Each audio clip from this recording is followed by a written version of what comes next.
আসসালামু আলাইকুম প্রিয় আপু এবং ভাইয়ারা, কেমন আছেন সবাই? আলহামদুলিল্লাহ, আমিও অনেক ভালো আছি। তো আমি বাড়িতে এসে এদিক ওদিক ঘুরে বেড়াই সব সময়। ভাবলাম আপনাদের সাথে আজকে আমাদের বাড়িটা একটু শেয়ার করি, ঘুরে দেখাই। তো এইটা আমাদের বাড়ি যাওয়ার রাস্তা। লাল নেটের বেড়া দেওয়া যে জায়গাটা দেখতে পাচ্ছেন, এখানে আমাদের আগে পুকুর ছিল, পুকুর ভরাট করে ফেলা হয়েছে, এখানে বাগান করা হবে। তো এই পুকুরে আগে অনেক গোসল করেছি, ছোটোবেলায় মাছ ধরেছি। এই যে এখানে যে ঘরগুলো দেখতে পাচ্ছেন প্লাস্টার ছাড়া, এই ঘরটাতে আগে বেকারি ছিল, আব্বু মারা যাওয়ার পরে বেকারিটা বন্ধ হয়ে গেছে। তো আমাদের বাড়িটা অনেক পুরনো, আমার জন্মের আগের বাড়ি, তাই এখন একটু কাজ করে ঠিকঠাক করা হচ্ছে। এই যে কিউট ছাগলটা, এটা আমার ভাতিজির একদম প্রিয়। ও ছোট্টবেলায় এটাকে নিয়ে এসেছে, খুব যত্ন করে। তো এটা আমাদের বাড়ির মেইন গেট। চলুন বাড়ির ভিতরটা একটু ঘুরে দেখাই। এই যে রুমগুলো দেখতে পাচ্ছেন, এগুলো ভাড়া দেয়া আছে। ভাড়াটিয়া থাকলে বাড়িতে একটু লোকজন থাকে, সাহস থাকে, নিরাপত্তাও থাকে, যেহেতু আমাদের বাসার লোকজন খুব কম। তো আমার ভাতিজি এলাকার ছেলেপেলে ডেকে নিয়ে এসে এখানে খেলা করতেছে। আমাদের যেহেতু গ্রামের বাড়ি, তাই অন্যভাবে নেবেন না। এইটাও কারখানার একটা অংশ, এটাও এখন পরিত্যক্ত হয়ে আছে, হয়তো কাজ করে ঠিক করা হবে কোনো এক সময়।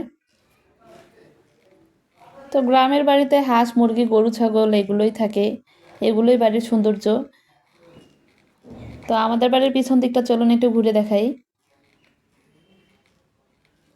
পেছনে তেমন কিছু নেই, একটা গোয়াল ঘর আছে আর সবজি চাষ করা হয়।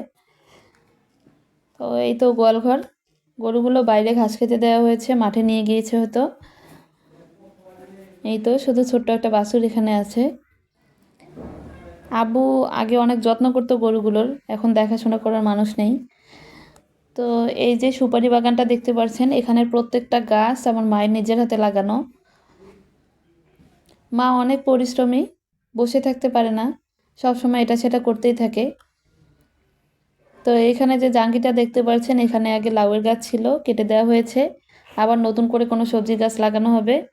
আর এদিকে কচু চাষ করা হয়েছে। পিছনে বাঁশঝাড় থেকে টিনের বেড়া পর্যন্ত আমাদের সীমানা। তো এই তো পিচিগুলো আমার পিছে পিছে ঘোরাঘুরি করছে যে আমি কি ভিডিও করছি দেখার জন্য। এই দেখেন গাছে অনেক বাতাবি লেবু ধরে আছে। আমাদের স্থানীয় ভাষায় এগুলোকে জাম্বুরা বলে, আপনারা কে কি বলেন? তো এই তো এখানে আমার মেজো ভাইয়া থাকে এই রুমগুলোতে। এই লিচু গাছে অনেক লিচু হয়েছিল, দেখেন পিচিটার বুদ্ধি কত। বস্তা দিয়ে দোলনা বানিয়েছে, মনের সুখে দুলছে। এভাবে আমরাও আগে খেলেছি। গ্রামে বাচ্চা কাচ্চারা খুব সুন্দরভাবে বেড়ে ওঠে, খোলামেলা পরিবেশ পায়, যেটা শহরে হয় না। তো এদিকেও সুপারি গাছ লাগানো আছে, এইখানে মেজো ভাইয়া থাকে। এটা হচ্ছে আমাদের বাড়ির ভিতরের দিকটা। সামনে যে ঘরটা দেখতে পাচ্ছেন, এটাতে ছোট ভাইয়া থাকে, এটা ছোট ভাইয়ার ঘর। এদিকে আছে রান্নাঘর, খড়ি রাখার ঘর, আর বাথরুম করা আছে।